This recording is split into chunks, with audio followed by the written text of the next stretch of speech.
Have you ever thought about how a choice that seems so small, just a few words, could actually be one of the heaviest things you ever have to carry?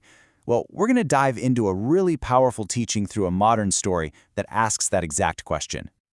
It all starts with this question.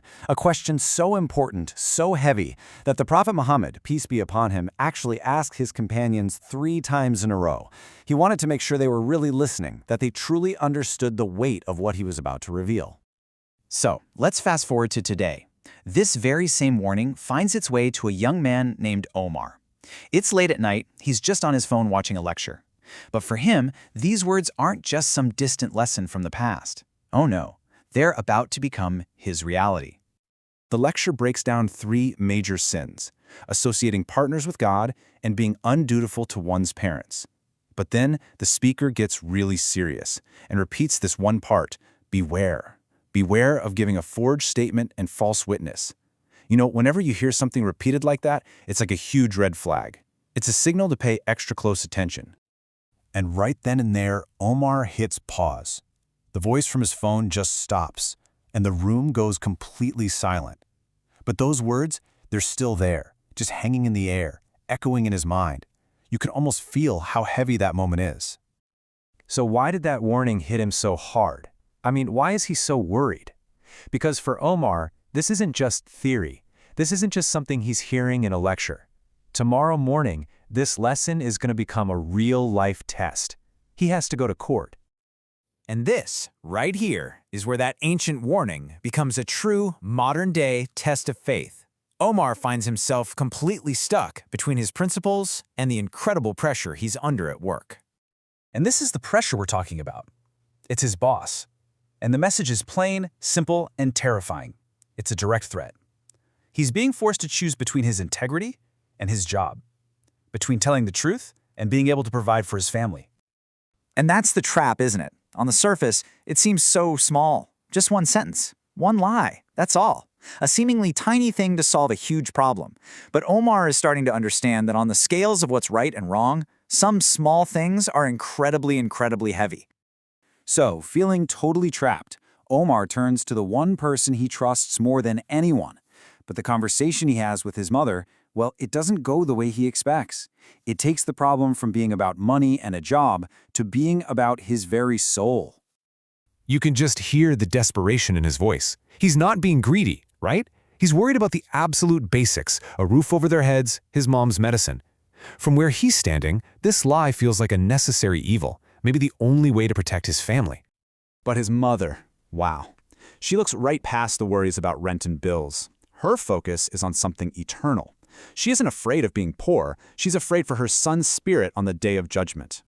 And that simple, powerful statement just cuts through all of his anxiety, all the excuses he was building up in his head. It completely reframes everything. All of a sudden, this isn't about his boss anymore. It's not about his job. It's about who he wants to be when he stands before his Creator. Which brings us to the next day. The courthouse. You can imagine how tense the atmosphere is. Every footstep is echoing down the hall as Omar sits there, on a bench, facing the biggest choice of his entire life. And of course, his boss is right there, whispering in his ear, reminding him of the easy way out. He's selling temptation as freedom.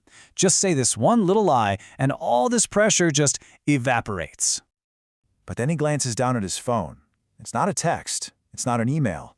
It's a picture of him and his mother. Just a simple, happy moment, both of them smiling. And that image, it's like an anchor, pulling him back to her words, pulling him back to what truly matters. And in that moment, the words from the lecture come rushing back. But now, they're not just a list of words anymore. They're all connected. He realizes that lying would mean giving a false statement, but it would also mean being undutiful to his mother's heartfelt advice. In his mind, the two have become completely intertwined. So here it is, laid out as clearly as it gets. The choice is stark. On one side, he says the numbers are correct. He keeps his job, it's the easy path. On the other side, he knows the numbers are fake. And he knows that telling the truth, while it might cost him his job, means he won't displease Allah. So with everything on the line, Omar stands up, he takes a deep breath, and he makes his choice. It's a choice that will define him, not by the job he has, but by the integrity he holds. He turns away, and his words aren't angry or loud. They're just firm, final. He has chosen what looks like the harder path in the short term, because deep down he knows it carries far less weight in the long run. And what's the very first thing he does? He calls his mother, not to complain about losing his job, but to share his victory. You can almost hear the relief in his voice. He chose truth, and in that choice, he found a freedom that's so much bigger than just walking out of a courtroom. So Omar's story brings us right back to where we started, to that original teaching. Let's look at them again. Associating others with God, being undutiful to parents, and bearing false witness.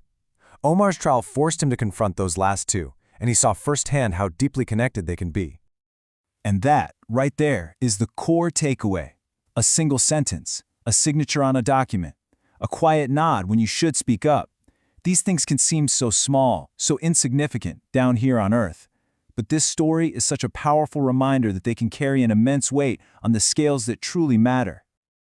So that leaves us with a final question to think about for ourselves. In our own lives, at work, at school, with our families, which scales are we trying to balance? Are we focused on the temporary scales of this world or the eternal ones,